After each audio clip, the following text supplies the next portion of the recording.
الحمدللہ رب العالمین والصلاة والسلام علی سید الانبیاء والمرسلین قال اللہ تعالی وتبارک فی القرآن المجید والفرقان الحمید بسم اللہ الرحمن الرحیم ان ھذا القرآن یہدی للتی ہی اقوم صدق اللہ مولانا العظیم وصدق رسولہ النبی الکریم الرؤوف الرحیم اللہم نور قلوبنا بالقرآن وزین اخلاقنا بالقرآن وادخلنا الجنة بالقرآن ونجنا من النار بالقرآن قال اللہ تعالی وتبارک فی شان حبیبہ مخبرا وآمرا ان اللہ وملائکتہ یصلون علی النبی یا ایہا الذین آمنوا صلوا علیہ وسلموا تسلیما الصلاة والسلام علیکہ یا رسول اللہ وعلی آلک واصحابک یا حبیب اللہ الصلاة والسلام علیکہ یا رسول اللہ وعلی آلک واصحابک یا محبوب رب العالمین۔ تمام حمد و ثنا، تعریف و توصیف اللہ جل مجدہ الکریم کی ذات پاک کے لیے جو خالق کائنات بھی ہے اور مالک ششجہات بھی۔ اللہ جل وعلا کی حمد و ثنا کے بعد حضور نبی اکرم شفیع امم رسول محتشم نبی مکرم اللہ کے پیارے امت کے سہارے رب کے محبوب دانائے غیوب مالک رقاب امم فخر عرب و عجم والی کون و مکان سیاہ لا مکان سید انس و جاں سرور لالا رخاں نیر تاباں سر نشین مہوشاں ماہ خوباں شہنشاہ حسینہ تتمہ دوراں سر خیل زہرہ جمالہ جلوہ صبح ازل نور ذات لم یزل باعث تکوین عالم فخر آدم و بنی آدم نیر بطحا رازدار ما اوہا شاہد ما تغا صاحب علم نشرہ معصوم آمنہ احمد مجتبی حضرت محمد مصطفیٰ صلی اللہ علیہ وسلم کے حضور ناز میں اپنی محبتوں کا نیاز پیش کرنے کے بعد واجب الاحترام برادران اسلام السلام علیکم ورحمۃ اللہ وبرکاتہ۔ قرآن مجید کے حوالے سے آج گفتگو میں نے آپ کے گوش گزار کرنی ہے۔ اللہ تعالیٰ جل شانہ کے محبوب علیہ السلام کے سینے پہ اترنے والی کتاب قرآن مجید وہ بابرکت کتاب ہے جس کا ایک ایک حرف نور اور روشنی سے بھرا ہوا ہے۔ اس کتاب میں ہدایت ہے اور اس کو کتاب ہدایت بھی کہا گیا، رشد و ہدایت کا سر چشمہ ہے۔ اس کتاب سے وابستگی اختیار کرنے والے دنیا کے اوپر سرخرو ہوتے ہیں۔ حضرت سیدنا علی المرتضیٰ رضی اللہ تعالی عنہ فرماتے ہیں کہ حضور قرب قیامت کا تذکرہ ارشاد کر رہے تھے۔ میں نے عرض کی حضور قرب قیامت کے فتنوں سے پھر بچنے کی صورت کیا ہوگی؟ تو فرمایا اللہ کی کتاب قرآن مجید، جو اس سے لپٹ گیا وہ بچ گیا، اور جس نے قرآن سے ہدایت ڈھونڈی اس کو ہدایت مل گئی، اور جس نے قرآن کے علاوہ کسی اور جگہ سے ہدایت ڈھونڈنا چاہی اللہ اس کو گمراہ کر دے گا۔ تو یہ قرآن ہدایت کا سر چشمہ ہے، روشنیوں کا منبع ہے۔ اس کا ایک ایک حرف ایک ایک لفظ صداقتوں پہ مشتمل ہے۔ دنیا کی کوئی کتاب ایسی نہیں جس کے بارے میں یہ دعویٰ کیا جا سکے کہ اس میں غلطی کا امکان نہیں۔ بڑے سے بڑا مصنف بھی کتاب لکھتا ہے تو اس کی ابتدائیے میں یا اس کے آخر میں یہ بات ضرور لکھتا ہے کہ میری کتاب میں کسی طرح کی کوئی غلطی پائیں تو مجھے مطلع کر دیں تاکہ آئندہ اس کی اصلاح کی جا سکے۔ لیکن قرآن وہ ہے کہ کھولو تو پہلی بات یہ ملے گی ذالک الکتاب لا ریب فیہ، کوئی غلطی ہے تو بتاؤ، اس میں غلطی نام کی گنجائش تک نہیں۔ یہ صرف دعویٰ قرآن کا ہے، اور قرآن کے علاوہ کسی کتاب کے بارے میں آپ کو یہ دعویٰ نہیں ملے گا۔ حضرت امام شافعی رحمۃ اللہ تعالی علیہ نے ایک کتاب لکھی اور ایک شاگرد کو کہا کہ اس کو میرے سامنے پڑھو۔ جب اس نے پڑھا تو آپ اس کی کئی غلطیوں پر متنبہ ہوئے کہ اس لفظ کی بجائے یہ لفظ ہوتا تو کیا خوب تھا، اس حرف کی بجائے یہ حرف ہوتا تو کیا اچھا تھا۔ تغیر و تبدل کرتے رہے۔ اگلے دن فرمایا پھر پڑھو، اس نے پھر پڑھا، پھر نئی غلطیوں پر متنبہ ہوئے۔ اس طرح 70 مرتبہ وہ کتاب آپ کے سامنے پڑھی گئی، 70 مرتبہ اس کی غلطیوں پر مطلع ہوئے۔ پھر اس کے بعد فرمایا داہو، چھوڑ دو، شافی کی کتاب اس قابل نہیں ہے کہ اس میں غلطی کی گنجائش نہ رہے۔ یہ اعزاز صرف اللہ کی کتاب قرآن مجید کو حاصل ہے کہ اس میں غلطی کی گنجائش اور غلطی کا امکان موجود نہیں ہے۔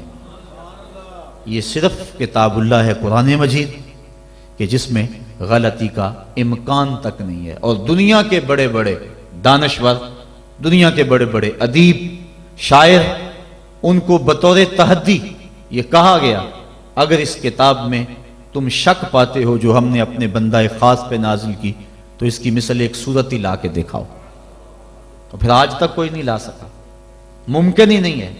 ممکن ہوتا تو کوئی ضرور محنت کرتا۔ الاتقان فی علوم القرآن کے اندر امام سیوطی لکھتے ہیں اگر قرآن کی مثل لایا جانا ممکن ہوتا تو بدر اور احد کی لڑائیاں نہ ہوتی۔ سیدھی سی بات تھی کہ قرآن کی مثل لے آتے، لیکن قرآن کی مثل ممکن ہی نہیں۔ اگر کوئی نظم جوڑنے کی کوشش بھی کرے تو وہ بے تکے لفظ ہوں گے۔ قرآن کی معنویت اور قرآن کی عظمت کو کوئی چھو بھی نہیں سکتا۔ جس طرح کہ پچھلے دنوں کے اندر ڈاکٹر شروش نے الفرقان الحق کے نام سے 7 سال کی محنت سے ایک کتاب تیار کر کے دعویٰ کیا ہے کہ میں نے قرآن کے مقابلے میں یہ کتاب لوگوں کو پیش کی ہے۔ یہودی لابی اس کتاب کے فروغ کے لیے کروڑوں ڈالر صرف کر رہی ہے۔ انٹرنیٹ پہ وہ کتاب آپ کو دستیاب ہوگی۔ میں نے بھی اس کی پہلی سورت جس کا نام اسے رکھا ہے سورۃ البسم اللہ، اس کو دیکھا ہے تو مجھے متنبی یاد آ گیا۔ متنبی نے بھی کسی دور میں کوشش کی تھی قرآن کا مقابلہ کرنے کی، اور قرآن مجید کی ایک بڑی معروف سورت ہے القاریہ مل قاریہ وما ادراک مل قاریہ، کھڑکھڑانے والی، کانوں کے پردوں کو چیر دینے والی وہ گونج اور وہ گرج اور وہ آواز، انسان سراپا حیرت ہے۔ پھر کہا مل قاریہ، وہ کڑک کیا ہے؟ انسان پھر بھی سر جھکائے ہوئے، سمجھ، ہوش، خرد، فہم و ادراک سے بالا ہے۔ پھر کہا وما ادراک مل قاریہ، اپنے علم پہ ناز کرنے والے انسان تجھے کیا پتا کہ وہ قاریہ کیا ہے۔ یہ ہے قرآن کا اسلوب۔ اب متنبی نے بھی کوشش کی، اب وہ کہتا ہے الفیل مل فیل وما ادراک مل فیل، اور کہتا ہے میں قرآن کا مقابل لے آیا۔ فیل عربی میں ہاتھی کو کہتے ہیں۔ اب القاریہ ایک چیز رکھی گئی، کھڑکھڑانے والی، کانوں کے پردے کو چیر دینے والی۔ اب نہ اس کو کسی نے سنا، نہ اس کا کوئی تصور دماغ میں لا سکتا ہے، انسان حیرت میں ڈوب گیا۔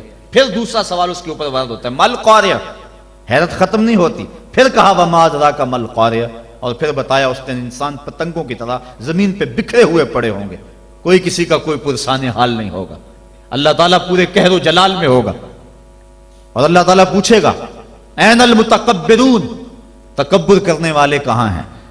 تو اس وقت کوئی سر نہیں اٹھا سکے گا۔ پھر اللہ فرمائے گا این الملوک، بادشاہ کہاں ہیں؟ تو کوئی سر نہیں اٹھائے گا۔ پھر کہے گا انا المالک، میں بادشاہ ہوں، تکبر مجھے زیبا ہے۔ تو وہ اس دن کا نقشہ کھینچا گیا ہے۔ تو القاریہ مل قاریہ وما ادراک مل قاریہ، یہ سوال در سوال ہوتا چلا جا رہا ہے۔ اب ذرا متنبی کی بے تکی بات دیکھیے۔ الفیل، فیل عربی میں ہاتھی کو کہتے ہیں۔ جب کہہ دیا الفیل بات ختم ہوگی۔ پھر کہتا ہے مل فیل، ہاتھی کیا ہے؟ فیل کہنے سے بات سمجھ میں آ گئی کہ ہاتھی ہے۔ پھر کہتا ہے مل فیل، سوال بنتا ہی نہیں۔ لیکن پھر اس کے بعد کہتا ہے وما ادراک مل فیل، تم کیا جانو کہ ہاتھی کیا ہے؟ بچہ بچہ جانتا ہے کہ ہاتھی کیا ہے۔ لفظ تو جوڑنے بیٹھ گیا لیکن معنویت کہاں سے لائے؟ تو کہا قرآن کی مثل تم لانے کی استطاعت ہی نہیں رکھتے ہو، تیرے سامنے یوں دبے لچے فصحا عرب کے بڑے بڑے، کوئی جانے کے منہ میں زبان نہیں، نہیں نہیں جسم میں جان نہیں۔ 7 مہینے تک کعبے کی دیوار سے سورہ کوثر لٹکی رہی تھی، اور عرب کے بڑے بڑے شاعر اور ادیب اور قصیدہ نگار قرآن کی مثل لانے سے قاصر رہے۔ اور پھر ایک نے آگے اپنی طرف سے یہ جملے لکھا تھا اِنَّا أَعْطَيْنَكَ الْكَوْثَرَ فَصَلِّ لِرَبِّكَ وَانْحَرْ، ان شانئک ھو الابتر، اس نے آگے لکھا ما ھذا کلام البشر، یہ کسی بشر کا کلام نہیں ورنہ اس کا مقابلہ ہم ضرور لاتے۔ دور دراز سے ایک شاعر آیا، اس نے دیکھا، اشش کر اٹھا، لیکن جب اس چوتھے جملے پہ آیا تو حیران ہو گیا۔ اس نے چوتھے جملے پہ لکیر کھینچی اور آگے لکھا ولیکن ھذا کلام البشر، یہ پہلے تین کسی بشر کے نہیں، چوتھا کسی بشر کا ہی ہے۔ یہ قرآن کا اعجاز ہے کہ قرآن کی مثل کا لایا جانا ممکن نہیں ہے۔ قرآن کی اخبار و اخبار غیبیہ، قرآن نے جو کہا اس کی صداقتیں حرف بحرف ثابت ہو رہی، بلکہ اس دور میں اللہ تعالیٰ نے قرآن مجید میں ارشاد فرمایا تحویل قبلہ کے متعلق، سیقول السفہاء من الناس ما ولاہم عن قبلتہم التی کانوا علیہا، ان قریب بے وقوف کہیں گے کہ تمہیں قبلے سے کس نے پھیر دیا۔ یہ قرآن نے خبر دی اور یہ اعتراض یہودیوں نے اٹھانا تھا۔ اب قرآن نے کہا ان قریب بے وقوف کہیں گے کہ تمہیں قبلے سے کس نے پھیر دیا، پہلے بیت المقدس کی طرف منہ کر کے نماز پڑھتے تھے، اب کعبۃ اللہ کی طرف منہ کر کے نماز پڑھتے ہو، تو کس نے پھیرا، کیوں تم مجھ سے پھر گئے، یہ اعتراض کریں گے۔ یہ اللہ تعالیٰ نے قرآن مجید میں بیان فرمایا۔ اب انہوں نے ابھی اعتراض کیا نہیں، ابھی اعتراض کریں گے، قرآن نے پہلے بیان کر دیا۔ اور یہودی اسلام کی مخالفت میں ایڑی چوٹی کا زور لگاتے تھے اور کوشش کرتے تھے کوئی موقع خالی نہ جائے، اب یہ ان کے لیے موقع تھا۔ قرآن نے کہا تھا ان قریب کہیں گے بے وقوف کہ تمہیں قبلے سے کس نے پھیرا، تو یہ کس نے کہنا تھا، یہودیوں نے کہنا تھا، یہودی کہتے ہی نہ، ان کے دل میں اعتراض آتا بھی تو زبان پہ نہ لاتے اور پھر کہتے لوگ قرآن نے تو کہا تھا کہ لوگ کہیں گے، ہم نہیں کہہ رہے، لہذا قرآن کی بات غلط ہو گئی۔ ایسا ہو سکتا تھا، اور پھر یہ نہیں کہ اس کا جواب یہ دے دیا جاتا تم نہیں کہو گے تو کل آنے والی صدیوں میں لوگ کہیں گے۔ لفظ ہیں سیقول السفہاء، سین اور صوفہ یہ مستقبل قریب کے لیے آتے ہیں، یہ نہیں ہے کہ دور جا کے کہیں گے، ان قریب کہیں گے، سیقولو ان قریب کہیں گے، تو وہ اگر نہ کہتے رک جاتے اور پھر کہتے یہ دیکھو قرآن نے کہا کہ ان قریب کہیں گے، اب کون کہہ رہا ہے، کہنا تو انہوں نے نہیں تھا، تو اپنی زبان کو روک لیتے، لیکن روک نہیں سکے۔ یہ قرآن کی صداقت ہے، جو انہوں نے کہنا تھا قرآن نے پہلے ہی بیان کر دیا۔ اور ایک آج بھی بات ہے، اللہ تعالیٰ نے یہودیوں کے بارے میں قرآن میں بیان فرمایا کہ یہ بڑی باتیں کرتے ہیں، لیکن قرآن کہتا ہے کہ یہ موت کی آرزو نہیں کر سکتے، وَلَن يَتَمَنَّوْهُ أَبَدًا، آج ہی نہیں، کل ہی نہیں، کبھی بھی قیامت تک یہ موت کی آرزو نہیں کر سکتے۔ آج اسلام کو جھٹلانے کے لیے کتنی کوششیں ہو رہی ہیں، اور اسلام کی تکذیب کرنے کے لیے اور مسلمانوں کو مٹانے کے لیے کیا کچھ ہو رہا ہے۔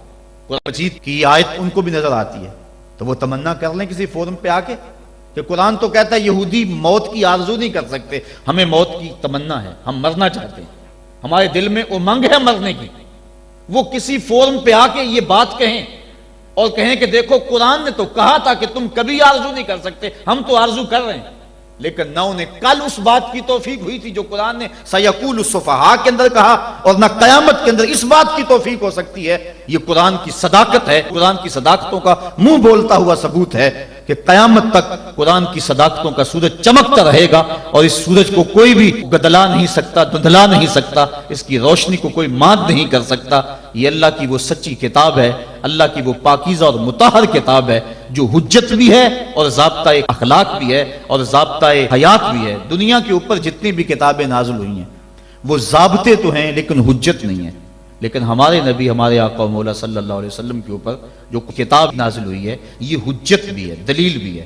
حضور کا سب سے بڑا معجزہ جو حضور کو عطا کیا گیا وہ قرآن مجید ہے۔ ایک ضابطہ ذہن میں رکھ لیں پھر بات آگے چلے۔ ہر نبی کو جو معجزہ عطا کیا جاتا رہا ہے، عادت باری تعالیٰ اس طرح رہی ہے کہ اس دور کے مطابق عطا کیا جاتا رہا ہے۔ مثال کے طور پہ حضرت داؤد علیہ السلام کے دور میں لوہے کی صنعت عروج پہ تھی، لوگ لوہے کا کام کرتے تھے، زرہیں بناتے تھے، لوہے کو گرم کر کے نرم کر کے ڈال کے کوئی شکل دیتے۔ تو اس دور میں اللہ کے نبی کو جو معجزہ دیا گیا اسی قبیل کا دیا گیا کہ وہ لوہے کو ہاتھ میں لیتے، موم کی طرح نرم ہو جاتا، لوگوں کو تو گرم کر کے نرم کرنا پڑتا، اللہ کا نبی یوں ہی اس کو نرم فرما لیتا۔ تو یہ چیز بطور معجزہ عطا کر دی گئی۔ حضرت یوسف علیہ السلام کے دور میں حسن کا چراغ گلی گلی جل رہا تھا، اللہ نے اپنے نبی کو معجزہ حسن عطا فرمایا۔ حضرت موسیٰ علیہ السلام کا دور دیکھیے، جادوگری کا فن عروج پہ تھا، نقطہ کمال پہ تھا، گھر گھر جادوگر پائے جاتے تھے۔ اللہ کے نبی کو جو معجزہ دیا گیا وہ کرشماتی عصا تھا، جو کبھی چھوٹا ہو جاتا ہے، کبھی بڑا ہو جاتا ہے، کبھی پتے جھاڑتے ہیں، کبھی بکریاں ہانکتے ہیں، کبھی ضرورت ہوتی ہے تو اس پہ ٹیک لگا کے کھڑے ہو جاتے ہیں، اور جب احتیاج ہوتی ہے تو وہی سانپ بن جاتا ہے، اژدہا بن جاتا ہے، اور منوں ٹنوں کے حساب سے پھینکی ہوئی رسیوں کو نگل لیتا ہے۔ جب سمٹتا ہے تو عصا کا عصا نہ قد بڑھتا ہے، نہ وزن بڑھتا ہے، نہ حجم بڑھتا ہے۔ تو چونکہ جادوگری کا دور تھا، جو معجزہ دیا گیا وہ جادوگروں کے فخر کو توڑتا دکھائی دے رہا ہے۔ حضرت صالح علیہ السلام کے دور میں لوگ پتھر سے چیزیں بنانے کے عادی تھے، لیکن اللہ نے جو نبی کو معجزہ دیا وہ پتھر سے زندہ اونٹنی نکال کے دکھا دی۔ حضرت عیسیٰ علیہ السلام کا دور دیکھ لیجئے، یہ طب کے عروج کا دور ہے۔ طب یونانی نے درجہ کمال حاصل کر لیا، ہر مرض کی تدبیر، تشخیص، علاج، معالجہ دریافت کر لیا گیا تھا، لیکن 3 امراض کا ان کے پاس علاج نہیں تھا۔ مادرزاد اندھے کی آنکھوں میں روشنی نہیں بھر سکتے تھے، کوڑی کے جسم کو شفا نہیں دے سکتے تھے، تیسرا ان کے پاس موت کا علاج نہیں تھا۔ اللہ نے اپنے نبی حضرت عیسیٰ علیہ السلام کے ہاتھوں میں یہ تینوں علاج رکھ دیے۔ وہ مادرزاد اندھے کی آنکھوں پہ ہاتھ رکھتے ہیں، اس میں روشنی آ جاتی ہے، کوڑی کے جسم کو ہاتھ پھیرتے ہیں، اس کو شفا مل جاتی ہے، اور مردے کو ٹھوکر مارتے ہیں، وہ اٹھ کے باتیں کرنے لگ جاتا ہے۔ ہر نبی کو جو معجزہ دیا گیا اس دور کے مطابق دیا گیا، اور جب میرے اور آپ کے آقا و مولا آئے، یہ زبان و بیان کا دور تھا، گھر گھر شاعر اور ادیب تھے، لوگوں کو اپنی زبان پہ، بیان پہ ناز تھا۔ جو سب سے بڑا معجزہ جو حضور کو دیا گیا وہ معجزہ قرآن دیا گیا، اور پھر اس کی حفاظت اللہ نے اپنے ذمہ کرم پہ لی۔ باقی کتابیں بھی تو اللہ کی تھی، لیکن ان کی حفاظت اللہ نے اپنے ذمہ کرم پہ نہیں لی، اس لیے کہ ان کتابوں کے بعد نئی کتاب نے آنا تھا۔ اگر ان میں تحریف رات آ جاتی ہے، ان میں کمی بیشی ہو جاتی ہے، تو نئی کتاب آ کے اس خلا کو پورا کر دے گی۔ اس لیے حضور علیہ السلام کے سینے پہ اترنے والی کتاب قرآن مجید کی حفاظت اس نے اپنے ذمہ کرم پہ لی کہ اس کے بعد کوئی کتاب نہیں آئے گی، لہٰذا اس کے احکام غیر متبدل ہوں گے۔ کتاب زندہ قرآن حکیم، حکمت او لا یزالست و قدیم، اس کی حفاظت اپنے ذمے لے لی۔ قیامت تک آنے والی نسلوں کے دکھوں کا مداوع اس ایک کتاب قرآن مجید کے اندر رکھ دیا، اور اس کتاب سے وابستہ ہونے والا، اس سے روشنی اور نور لینے والا محروم نہیں رہ سکتا ہے۔ یہ قرآن اللہ کا پیغام ہے جو امت کے نام مصطفیٰ کی وساطت سے دیا گیا ہے۔ اللہ تعالیٰ گفتگو فرماتا ہے لوگوں سے کلام مجید کے پردے میں، بلکہ حضور نے ارشاد فرمایا تم میں سے اگر کسی کا اللہ سے باتیں کرنے کو جی چاہے تو وہ قرآن کھول کے بیٹھ جائے۔ قرآن اللہ سے ہم کلام ہونا ہے، اللہ سے سرگوشیاں کرنا ہے، اللہ سے باتیں کرنا ہے۔ کاش ہم قرآن مجید کے مفہوم کو اور قرآن مجید کے معانی و مطالب کو سمجھ کے اس کو پڑھنے کی کوشش کریں۔ آج اس امت کا المیہ یہی ہے کہ اس نے قرآن مجید کو چھوڑ دیا ہوا ہے۔ ہم نے بطور رسم قرآن مجید کو اپنایا ہے، رسم کے طور پہ پڑھتے ہیں، لیکن اس کو جس مقصد کے لیے نازل کیا گیا تھا وہ مقصد ہمیں حاصل نہیں ہے۔ میں آپ سے ایک سادہ سا سوال کرنا چاہوں گا۔ آپ کا بچہ انگلش میڈیم سکول میں پڑھتا ہو، آپ 2 4 5 10 ماہ کے بعد اس کا اختبار کریں، امتحان لیں اس کا، وہ انگلش فر بولتا ہو، لہجہ بھی ٹھیک ہو، سپیلنگ بھی اسے آتے ہو، لیکن آپ دیکھیں کہ اس کو معنی و مطالب سے آگہی نہیں ہے، تو آپ پوچھیں کہ بیٹا اس کا ترجمہ کیا، تو وہ کہے کہ ٹرانسلیشن تو کرائی نہیں جاتی وہاں۔ تو آپ ایسے سکول میں اپنے بچے کو پڑھانا گوارا کریں گے جہاں لفظ سکھائے جاتے ہو، مفہوم نہ بتایا جاتا ہو، جہاں الفاظ تو پڑھائے جاتے ہو، ریڈنگ تو کروائی جاتی ہو، لیکن ٹرانسلیشن نہ کروائی جاتی ہو؟ آپ کہیں گے خاک پڑا، لفظ فر بولتا ہے، معنی و مطالب نہیں جانتا۔ لیکن افسوس ہم قرآن مجید کی تلاوت پہ ہی مطمئن ہو جاتے ہیں، اس کی ریڈنگ کو ہی کافی سمجھ لیتے ہیں، اور اس کے مفہوم کیا ہیں، مطالب کیا ہیں، مالک کا پیغام ہمارے نام کیا ہے، ہم اس کو سمجھنے کی زحمت گوارا نہیں کرتے۔ اور بسا اوقات ہوتا ہے کہ قاری قرآن تلاوت کر رہا ہے اور سننے والے جھوم رہے ہیں، سبحان اللہ پکار رہے ہیں، اور وہ ان آیات پر مشتمل تلاوت کر رہا ہے جن میں عذابوں کا تذکرہ موجود ہے۔ استغفر اللہ کہنے کا موقع تھا، لیکن ہمیں پتہ ہی نہیں ہے کہ کہا کیا جا رہا۔ ہمارے نام جو اللہ کا پیغام ہے، ہم نے اس کو سمجھنے کی کوشش نہیں کی۔ اور یہ بات ذہن میں رکھیں، جتنا یقین، جتنا اذعان اور جتنی پختگی قرآن کے دامن میں آپ کو کہیں سے نہیں مل سکتی۔ قرآن کا ایک ایک لفظ صداقت پہ مشتمل ہے۔ ہم اپنے بزرگوں کے جب حالات پڑھتے ہیں، انہوں نے قرآن کے حوالے سے جس انداز کے ساتھ محبتوں کا اظہار کیا ہے، انسان ششتر رہ جاتا ہے۔ حضرت جنید بغدادی اپنے مرید کو ایک صندوق دیا، کہا بیٹا جاؤ اس کو دریائے دجلہ کی موجوں کے سپرد کراؤ، اور سنو اس کو کھول کر کے نہیں دیکھنا کہ اس کے اندر کیا ہے۔ کامل مرید وہی ہوتا ہے جو اپنے شیخ کے راز کی حفاظت کرے۔ حضرت جنید بغدادی رضی اللہ تعالیٰ عنہ کے اس مرید نے اس صندوق کو سر پہ اٹھایا اور دریائے دجلہ کے کنارے پہ پہنچا، اور جو ہی اس نے دریائے دجلہ میں وہ صندوق پھینکا تو کیا منظر دیکھا کہ پانی پھٹ گیا اور اس نے راہیں کشادہ کر دی اور صندوق کو اپنی آغوش میں لے لیا۔ بڑا حیران ہوا، واپس پلٹا اور اپنے شیخ کی خدمت میں حاضر ہو کے عرض کی حضور اگر یہ منظر میری آنکھیں نہ دیکھتی تو میں کبھی سوال نہ کرتا، مجھے بتایا جائے اس صندوق میں کیا تھا جس کے لیے پانی نے بھی راہیں چھوڑ دی، اور اگر وہ چیز اتنی ہی مقدس اور بابرکت تھی تو پھر آپ نے اس کو پھینکوا کیوں دیا ہے؟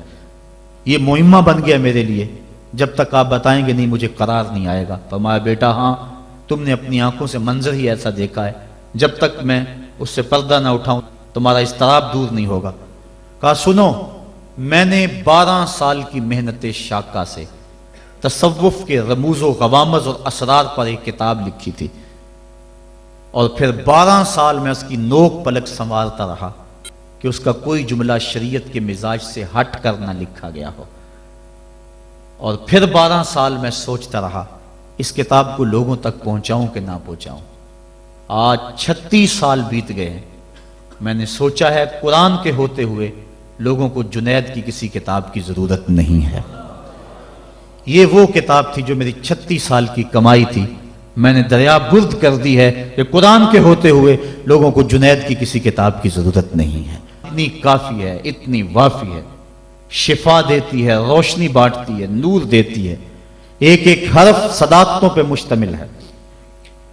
اس کے ہوتے ہوئے اللہ اکبر، قرآن بھی کہہ رہا ہے فَبِأَيِّ حَدِيثٍ بَعْدَهُ يُؤْمِنُونَ، قرآن کے بعد اب کس کا انتظار کر رہے ہو؟ اور آقا کریم صلی اللہ علیہ وآلہ وسلم نے بھی ارشاد فرمایا انی تارکن فیکم الثقلین کتاب اللہ حبل ممدود من السماء الی الارض وسنت نبیہ، میں تمہارے اندر 2 چیزیں چھوڑے جا رہا ہوں، مضبوطی سے تھام لو، کبھی گمراہ نہیں ہوگے، ایک اللہ کی کتاب اور ایک نبی کی سنت۔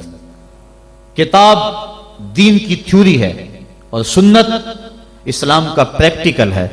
اگر کسی نے تھیوری دیکھنی ہے تو قرآن کو دیکھ لے، اگر پریکٹیکل دیکھنا ہے تو نبی کی زندگی کو دیکھ لے۔ حضرت ام المومنین حضرت عائشہ صدیقہ رضی اللہ تعالی عنہا فرماتی ہیں کان خلقہ القرآن، قرآن حضور کے اخلاق کا ہی نام تھا۔ حضور کے خلق کو دیکھنا ہو تو قرآن کو دیکھ لو، قرآن کا عملی ثبوت دیکھنا ہو تو مصطفیٰ جان رحمت کو دیکھ لو۔ تو قرآن ہماری ضروریات کی کفالت کرتا ہے، کاش کہ ہم اس کو اس نظر سے دیکھیں جس نظر سے دیکھنے کا تقاضا اس قرآن کا ہے۔ ہم نے اس کو طاقوں میں سجا لیا، اس کے اوپر ریشمی غلاف چڑھا لیے، اس کو خوشبو لگا لی، اس کے اندر مور کے پر رکھ لیے، اور اس کو ہم نے اونچی جگہ پر رکھا، ہم نے اس کے نام کی قسمیں بھی کھائیں، لیکن قرآن مجید کے نزول کا جو بنیادی مقصد ہے وہ ہم حاصل نہ کر پائے۔ اس بات کا انکار نہیں ہے کہ قرآن مجید کی تلاوت کر کے مرنے والوں کی روح کو اصال ثواب کیا جائے تو ان کی قبر میں نور اترتا ہے، اس کے شواہد موجود ہیں، اس بات کا بھی انکار نہیں۔ قرآن مجید کے الفاظ دم کر کے کسی کو پانی پلائیں تو اس کی بیماریاں صاف ہوتی، اس کا بھی انکار نہیں کیا جا سکتا کہ قرآن مجید کہ نور کے مقابلے میں کوئی ناری مخلوق، کوئی جن بھوت، کوئی ایسی چیز نہیں ٹھہر سکتی۔ اس بات کا انکار بھی نہیں کہ اپنے گھر میں، اپنی دکان پہ، اپنے مکان پہ، اپنی فیکٹری میں قرآن مجید کی تلاوت کرو، وہاں برکت ہوگی، رزق میں فراوانی ہوگی، فرشتوں کی قطاریں لگ جائیں گی، رحمت کا نزول ہوگا، اس کا بھی انکار نہیں ہے۔ لیکن بات یہ ہے قرآن مجید کے نزول کا یہ بنیادی مقصد نہیں ہے۔ قرآن مجید نازل اس لیے نہیں ہوا۔ علامہ اقبال نے بڑی خوبصورت اور ستھری تنقید کی ہے، وہ کہتے ہیں بندے صوفی و ملا اسیری حیات از حکمت قرآن گیری با آیاتش ترا کار جزی نیست کہ از یاسین او آساں بمیری۔ وہ کہتے ہیں تو صوفی اور خشک ملا کے ایسے پھندے میں پھنسا کہ تو نے قرآن سے زندگی تلاش نہیں کی، تجھے قرآن کی آیتوں سے صرف اتنا ہی کام ہے جب مرتے ہوئے تیرے بوڑھے کی روح اٹک جائے تو تو سورہ یاسین پڑھ کے اس کی روح کو آسانی سے نکالنے کے لیے قرآن کو ہاتھ میں لیتا ہے۔ اقبال کہتا ہے اس بات کا انکار نہیں کہ سورہ یاسین سے روح آسانی سے نکلتی ہے، لیکن نقطہ نظر یہ ہے اقبال کا کہ تو نے قرآن سے ڈھونڈا تو موت کو ہی ڈھونڈا، قرآن سے بھی تلاش کیا تو مرنے کو ہی تلاش کیا۔ جس قرآن سے تو نے مرنے کو تلاش کر لیا، کاش اس قرآن سے تو جینا بھی سیکھ لیا ہوتا۔ جس قرآن سے تو نے مرنے کی سہولت ڈھونڈ لی، اس سے جینے کا سلیقہ بھی سیکھ لیا ہوتا، اس سے جینے کی سہولت بھی سیکھ لی ہوتی۔ ہم نے قرآن سے بھی جو ہے وہ موت کو ہی تلاش کرنا چاہا۔ آؤ قرآن کے دامن میں جو روشنیاں ہیں، قرآن کے دامن میں جو زندگیاں ہیں، قرآن کے حرف حرف کے اندر جو حیات کے اصول رکھے گئے ہیں، جینے کے جو ڈھب اور طریقے سکھائے گئے ہیں، ان سے ہم روشنی اور نور حاصل کر کے اپنی زندگی کو سنوار لیں۔ قرب قیامت کے فتنوں کا تذکرہ کرتے حضور نے ارشاد فرمایا، لا یبقى من القرآن الا رسمہ ولا یبقى من الاسلام الا اسمہ مساجدہم عامرۃ وہی خراب من الہدی۔ ایک وقت آئے گا کہ اسلام صرف نام کا رہ جائے گا، قرآن صرف رسم کے طور پہ پڑھا جائے گا، اور مسجدیں زیب و زینت کے لحاظ سے تو آباد ہوں گی لیکن ہدایت کے نور سے خالی ہوں گی۔ کیا آج وہ وقت آ نہیں گیا کہ ہم قرآن کو صرف رسم کے طور پہ پڑھ رہے ہیں؟ قرآن مجید کے مفاہیم و مطالب سے ہمیں آگہی ہی نہیں ہے، اس پر عمل کرنے کی ہماری کوششیں ہی نہیں ہیں۔ ہم اپنی زندگی، اپنے معاشرتی نظام کو قرآن کے مطابق ڈھالنے کی کوشش میں لگتے ہی نہیں ہیں۔ کاش کہ یہ معاشرہ قرآنی معاشرہ ہو جائے، پھر زندگی کے سارے دکھ ختم ہو جائے اور زندگی میں بہاریں آ جائیں۔ یہ زندگی کے سارے دکھ، یہ زندگی کی ساری مصیبتیں اس لیے ہیں کہ ہم قرآن سے ہٹے ہوئے ہیں۔ قرآن کے دامن سے لپٹ جائیں، زندگی میں رونق آ جائے، زندگی میں بہاریں آ جائیں، ہر سمت محبتوں کے پھول کھل اٹھے اور نفرتوں کے کانٹے خود بخود ہی ختم ہو جائے اگر ہم قرآن پہ آ جائیں تو۔ لیکن ہم نے قرآن کو بطور رسم اپنایا، لا یبقى من القرآن الا رسمہ، قرآن کو رسم کے طور پہ ہم پڑھ رہے ہیں، ورنہ یہ قرآن تو مردہ دلوں میں زندگی کی روح پھونکنے والا ہے۔ وہ جو قتل کرنے کے منصوبے تیار کر کے گھر سے نکلتے ہیں اور ہاتھ میں تلوار لیتے ہیں، آج بانی اسلام کا کلا کما کر دیں گے۔ سورہ طٰہٰ کی ابھی چند آیتیں ان کے کانوں میں پڑتی ہیں تو ان کے سارے پروگرام بدل کے رہ جاتے ہیں۔ جو بانی اسلام کے چراغ کو گل کرنے کے عزم لے کر گھر سے نکلتے ہیں، گلے میں پٹکا ڈالا ہوا ہے اور اپنے بہنوئی کے ہاتھ میں دیا ہے، کہا مجرم بنا کے حضور کی خدمت میں پیش کر۔ یہ قرآن کی تاثیر تھی، اور پھر قرآن ان کے اوپر ایسا اترا کہ پھر ان کی زبان سے قرآن کا جو نغمہ پھوٹا، لوگوں کی تقریر پلٹتا چلا گیا۔ حضرت عمر فاروق کا دور ہمایوں ہے، مسجد نبوی میں عورتیں بھی نماز پڑھتی ہیں، مرد بھی نماز پڑھتے ہیں۔ مرور زمانہ اور فتنے کے اندیشے سے حضرت عمر فاروق کے دور میں عورتوں کو مسجد میں باجماعت نماز پڑھنے آنے سے منع کیا گیا تھا، ورنہ پہلے مردوں کی صفیں، پھر بچوں کی، پھر خنسا، اور پھر اس کے بعد عورتوں کی صفیں ہوا کرتی تھی۔ حضرت عمر فاروق کے دور میں جو ہے وہ کچھ دور گزرنے کے بعد اس کی ممانعت ہوئی۔ آپ کا دور ہمایوں میں مسجد میں عورتیں بھی نمازیں پڑھنے آتی ہیں اور مرد بھی۔ ایک عورت، اللہ نے اس کو شکل و صورت سے نواز رکھا ہے، وہ نماز پڑھنے آتی ہے، ایک نوجوان رستہ روک کے کھڑا ہو جاتا ہے۔ 2 4 5 مرتبہ اس نے اس کی مزاحمت کے انداز کو دیکھا۔ ایک دن رک کر پوچھا تجھے کیا مسئلہ ہے؟ اس نے اپنے قلب کی خواہش کا اظہار کیا کہ میں تیرا متوالا ہوں، چاہنے والا ہوں، تیری ایک ایک ادا پہ 100 جان سے قربان ہونے کے لیے تیار کھڑا ہوں۔ اس نے کہا میری ایک شرط پوری کر دے، میں تیری ہر خواہش، تیری ہر بات مانوں گی۔ اس نے کہا جلدی کہو، میں تمہارے لیے آسمان سے تارے بھی توڑ لاؤں گا۔ اس نے کہا میری کوئی لمبی خواہش نہیں ہے، ایک ہی میری آرزو ہے، 40 دن تک عمر فاروق رضی اللہ تعالیٰ عنہ کے پیچھے نمازیں پڑھ لو، اس کے بعد جو کہو گے میں ماننے کے لیے تیار ہوں۔ تو اس نے کہا یہ کون سی مشکل شرط رکھ دی، یہ تو بڑا آسان ہے، اگر اس سے تو مل جاتی ہے تو میرے لیے 40 دنوں کی نمازیں کہہ رہی ہے، میں تو 40 سال بھی گزارنے کو تیار تھا۔ خیر 40 دن مسلسل نمازیں چلتی رہیں۔ جب 40ویں دن کی آخری نماز پڑھ کے وہ نوجوان واپس جا رہا ہے، اسی جگہ پہ عورت حسب وعدہ کھڑی ہے، یہ نظر جھکا کے گزرنے لگا۔ اس نے کہا میں وعدے کے مطابق کھڑی ہوں۔ کہا اب تیری ضرورت نہیں رہی، عمر نے دل کا تعلق رب سے جوڑ دیا۔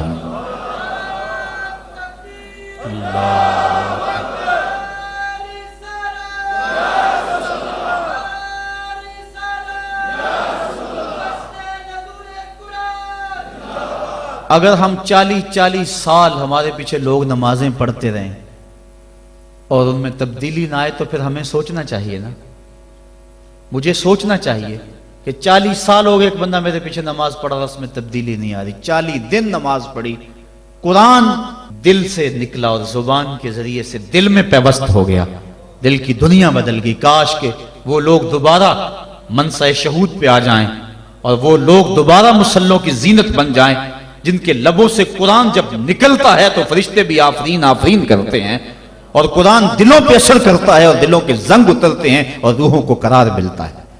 آج امت کے لیے ابتلا اور آزمائش کے مرحلے طویل سے طویل تر ہوتے چلے جا رہے ہیں. اس کا ایک سبب یہ ہے کہ جو امت کے رہنما ہیں وہ درد کی دولت سے خالی ہیں.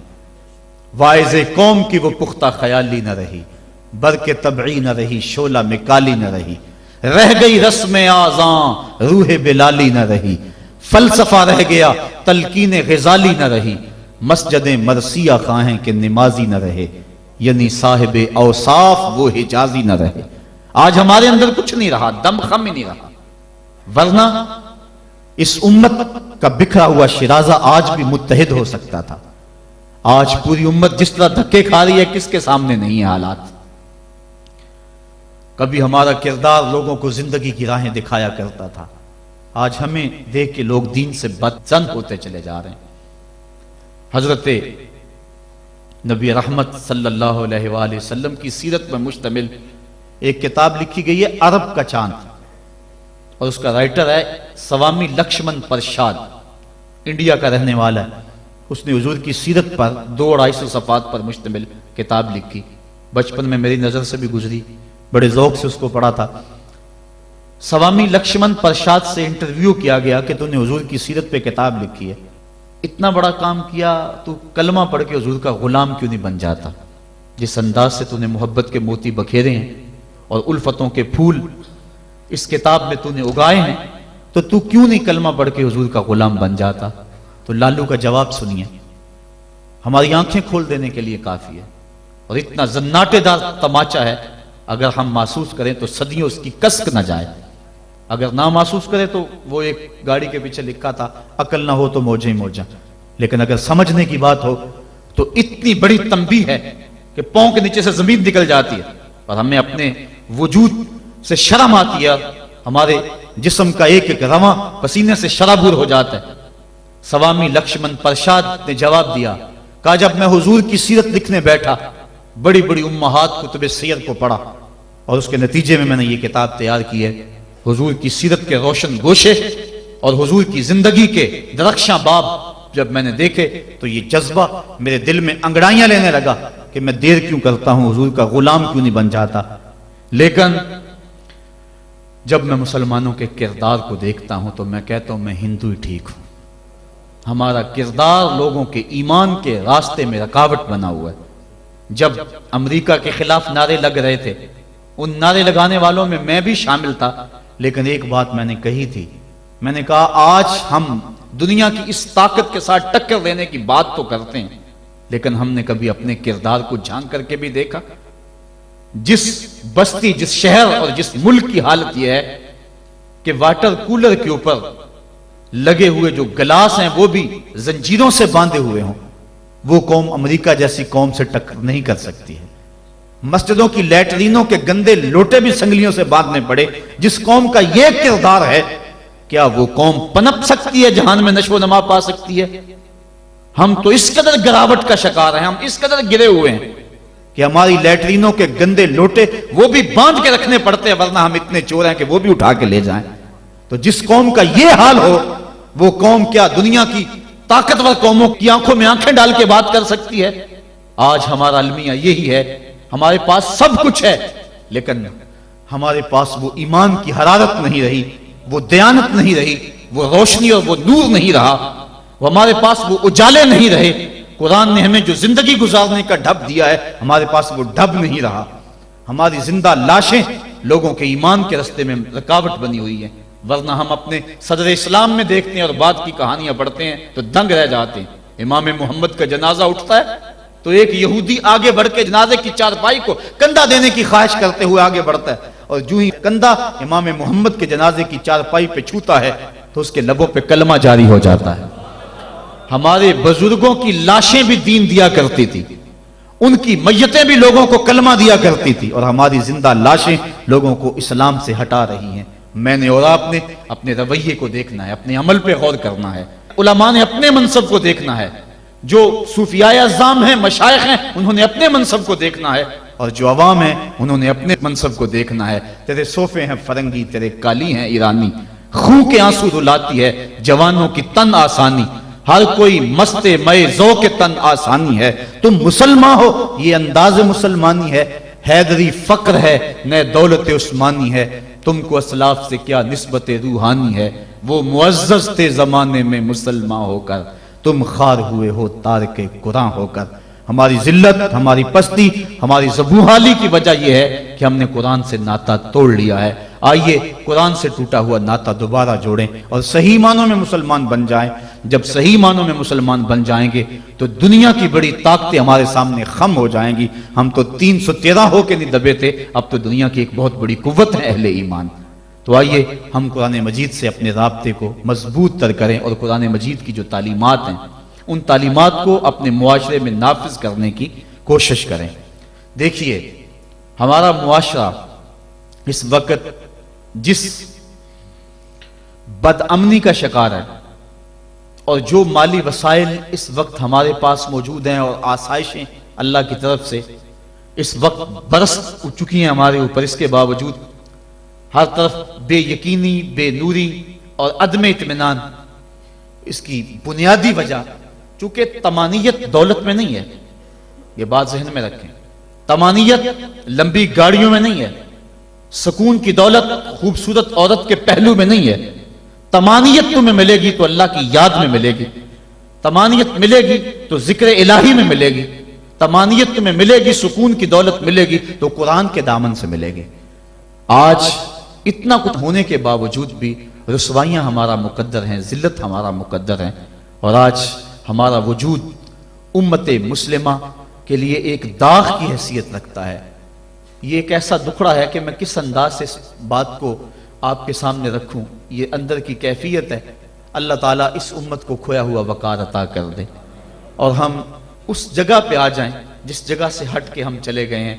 قرآن فہمی کا نور اگر ہمارے دل میں اترنے لگ جائے تو ہماری زندگی خود بخود سہل ہو جاتی ہے۔ میں کل دیکھ رہا تھا قرآن مجید نے زندگی گزارنے کے 2 ضابطے بیان کر دیے، وَتَوَاصَوْا بِالصَّبْرِ وَتَوَاصَوْا بِالْمَرْحَمَةِ، یعنی صبر اور مرحمت، یہ 2 چیزیں ہیں جو معاشرے کو سکون اور طمانیت دیتی ہیں۔ یعنی معاشرے میں 2 طرح کے طبقے ہیں، ایک وہ طبقہ جو پریشانی، دکھ، اذیت، پسماندگی، بیماری، دکھ اور غم میں ہے، اور ایک وہ طبقہ جو خوشحالی، دولت مندی اور صحت، عافیت اور فراوانی میں ہے۔ اب دونوں کی ذمہ داریاں قرآن نے بیان کر دی۔ اگر ہم اس پہ آ جائیں اور قرآن کی اس تعلیم کو سامنے رکھ کے اپنے معاشرے کی راہیں درست کرنا شروع کر دیں تو ہمارا معاشرہ جنت بن جائے۔ جو بیمار ہے، پریشان حال ہے، دکھی ہے، اس کو قرآن تاکید کرتا ہے تو صبر کر، اور جو خوشحال ہیں، دولت مند ہیں، صحت عافیت سے مالا مال ہیں، ان کو قرآن تاکید کرتا ہے تم رحم کھاؤ۔ اور اگر مصیبت زدہ صبر کی کوشش شروع کر دے، اور جس کے پاس دولتوں کی، عافیتوں کی، صحت کی فراوانی ہے، وہ دوسروں کے دکھ بانٹنا شروع کر دے، تو آپ بتائیں کہ معاشرے کے اندر کتنا حسن پیدا ہو جائے۔ لیکن ہم نے کبھی اس نظر سے دیکھا ہی نہیں۔ عید الفطر کے موقع پہ پچھلے سال اس پر مفصل گفتگو کی تھی، جو احباب وہاں موجود تھے انہیں یاد ہوگا کہ ہماری عید کیا ہوتی ہے۔ ایک طرف تو خوشیوں کے گہوارے ہیں اور دوسری طرف غم کے اندھیرے ہوتے ہیں، اور ہم عید منا رہے ہوتے ہیں۔ ہماری عید جو ہے وہ غریبوں کو، پسماندہ لوگوں کو، پریشان، دکھی اور بیماروں کو، ان کو اپنی خوشیوں میں شامل کرنے کا نام حقیقی عید یہ ہے۔ اپنی خوشیوں کو خرید لینا اور اپنی خوشیوں کا متوالا ہو جانا، یہ ایک مومن کا مزاج نہیں ہے۔ وہ دوسروں کو ساتھ لے کے چلتا ہے۔ عید کے دن کلیجہ پھٹتا ہے جب ایک طرف امیر کا بگڑا ہوا بچہ گولڈن سیب کا ایک کونا کاٹ کے دوسرا کتے کے آگے ڈال رہا ہوتا ہے، اور دوسری طرف بیوہ کا غریب بچہ چھابڑی لگا کے آلو چھولے بیچ رہا ہوتا ہے۔ بچوں کے جذبات تو ایک جیسے ہوتے ہیں، وہ ایک طرح سے سوچتے ہیں۔ ہر بچہ بچپن میں بادشاہ ہوتا ہے۔ اگر امیر کا بچہ کھیلنے کو چاند مانگتا ہے تو یہ آرزو غریب کے بچے کی بھی ہوتی ہے۔ یہ عید کے دن بھی تفریق ہم نہیں مٹا سکتے. میں نے کرن نامی اس عورت کی مثال دی تھی کہ جس نے اپنے مزدور باپ سے کانچ کی چوڑیاں مانگی اور وہ کانچ کی چوڑیاں بھی فراہم نہ کر سکا تو اس نے خودکشی کر لی. بچی کی عمر 7 سال تھی. کیا وہ معاشرے کے کندھوں کے اوپر بوجھ نہیں ہے؟ اگر ہمسایہ بھوکا سو جائے تو نماز قبول نہیں ہوتی. اور آقا کریم نے تو یہاں تک فرمایا اپنے گوشت کی خوشبو سے ہمسائے کو تکلیف نہ دو. یا تو تھوڑا سا پانی زیادہ ڈال لو اور شوربے کی ایک پیالی ہمسایوں کے گھر بھی بھیج دو. اور اگر ایسا نہیں کر سکتے تو ایسے وقت میں وہ گوشت پکاؤ کہ ہمسائے کے بچے اگر مچل پڑے اور انہوں نے ضد کر لی اور غریب باپ ان کی ضد کو پورا نہ کر سکا تو ان کے دکھوں کا مداوع کس کے پاس ہے؟ یہ شریعت کا مزاج ہے. عید کے دن، عید کی رات جو موانست کی رات ہے، جو محبتوں کی رات ہے، دکھ لوگوں کے بانٹنے کی رات ہے، وہاں بے چراغ گھروں کا رخ کرو. اور جن کے گھروں کے اندر سکون اور طمانینت نام کی کوئی چیز نہیں ہے، جن کے گھر کے اندر خوشی نام کی کسی چیز کا بسیرا نہیں ہے، عید کے دن وہ دکھی گھر ڈھونڈو اور محبتیں جا کے ان گھروں میں تقسیم کرو. اور عید کی خوشیوں میں اگر ان کو شامل کر لیتے ہو تو یہ قرآن کا مزاج ہے. وَتَوَاصَوْا بِالصَّبْرِ وَتَوَاصَوْا بِالْمَرْحَمَةِ. ایک طبقہ جو ہے وہ بھی واویلا نہ کرے، دکھ آ جائے تو دکھ کو برداشت کرے. اللہ دکھ پر صبر کرنے پر بھی اجر رکھا ہوا ہے. ایک خاتون حضور کی خدمت میں حاضر ہوئی، حضور مرگی کے دورے پڑتے ہیں تو میرے لیے دعا کرو کہ میں جب گرتی ہوں تو میرا سطر بھی کھل جاتا ہے. تو آقا کریم نے فرمایا اگر تو کہے تو میں دعا کر دوں اور اگر تو صبر کر تو تجھے اللہ جنت عطا فرمائے گا. اس نے عرض کی حضور مجھے جنت والا سودا قبول ہے، مجھے یہ مرگی کے دورے پڑتے رہیں لیکن صبر کروں گی جنت مجھے مل جائے. لیکن اتنا ہے کہ عورت ذات جب گرتی ہوں تو پردہ کھل جاتا ہے. یہ آرزو ہے کہ پردہ سطر نہ کھلے. فرمایا ہاں سطر نہیں کھلے گا لیکن مرگی کے دورے بدستور موجود رہیں گے. آقا کریم نے اس کو جنت کی بشارت دی. یہ تھے وہ لوگ جن کا اللہ پہ یقین تھا، جنت کے وعدے پہ اطمینان ہے اور جنت کے وعدے پر اپنی بیماری کو قبول کر رہے ہیں. ہم تھوڑا سا دکھ جھیلتے ہیں تو واویلا مچا دیتے ہیں. قرآن نے دونوں کو جو ہے وہ آئینہ دکھایا اور رستہ بتلایا کہ جو محروم طبقے ہیں، غریب طبقے ہیں، دکھی طبقے ہیں، وہ صبر کا دامن نہ چھوڑیں، وہ اپنی غربت کو تماشا نہ بنائیں. اور دوسری طرف جن کو دولت کی فراوانی دی گئی ہے، جن کو صحت و عافیت دی گئی ہے، وہ اپنی عافیت قدوں میں بیٹھ کے عید کی خوشیاں نہ منائیں بلکہ وہ ان لوگوں تک پہنچے جو دکھی ہیں، جن کے گھروں کے چراغ بجھے ہوئے ہیں، جن کے گھر کے اندر روشنی نام کی چیز کوئی نہیں، جس کے گھر کے اندر سے ضیائیں اور خوشیاں روٹھ گئی ہیں. وہ ان کی خوشیاں ان کے گھر کی دہلیز تک پہنچانے کی کوشش کریں. عرش کا رب بڑا مہربان ہوگا، ان کے اوپر اپنی چھم چھم رحمتوں کا نزول فرمائے گا. آئیے ہم عید کے روز اس عزم کا اعادہ کر کے دکھی اور مصیبت زدہ اپنے غریب رشتہ داروں کو اور اپنے معاشرے میں، اپنی گلی اور اپنے محلے میں جو دکھی لوگ ہیں ان کی اعانت کے لیے میدان میں نکلیں. یقیناً یہ بہت بڑی نیکی ہے. میں حضرت سید عائشہ صدیقہ رضی اللہ تعالی عنہا کے حوالے سے وہ روایت عرض کیا کرتا ہوں. ایک دن محبوب خدا کا در رحمت جوش میں آ گیا. فرمایا عائشہ جو مانگنا ہے مانگ لو. عرض کی حضور اگر اجازت ہو تو میں اپنے باپ سے مشورہ کر لوں. کہا جاؤ کر لو. سیدنا صدیق اکبر کی خدمت میں حاضر ہوئی اور کہا حضور کا در رحمت جوش میں. اور آقا فرمایا عائشہ جو مانگنا ہے مانگ لو، مجھے بتایا جائے میں حضور سے کیا مانگوں، آپ انتخاب فرمائیں. حضرت ابو بکر صدیق رضی اللہ تعالیٰ عنہ نے فرمایا کہ حضور سے کہنا کہ معراج کی رات قربت خاص میں اللہ نے آپ سے جو خاص باتیں کی تھی ان میں سے ایک بات بتا دیں. یہ میری ڈیمانڈ ہے، یہی میری چاہت ہے، آج یہ میں آپ سے طلب کرنا چاہتی ہوں. حضرت ام المومنین حاضر ہوئی. اللہ اکبر. حضور نے پوچھا عائشہ مانگو جو مانگنا ہے. عرض کی حضور معراج کی رات جب قربت خاص میں آپ پہنچے تھے اور آپ کے مالک نے آپ سے راز و نیاز کی کچھ باتیں کی تھیں، میری آرزو ہے ان راز کی باتوں میں سے ایک بات مجھ کو بتا دیں.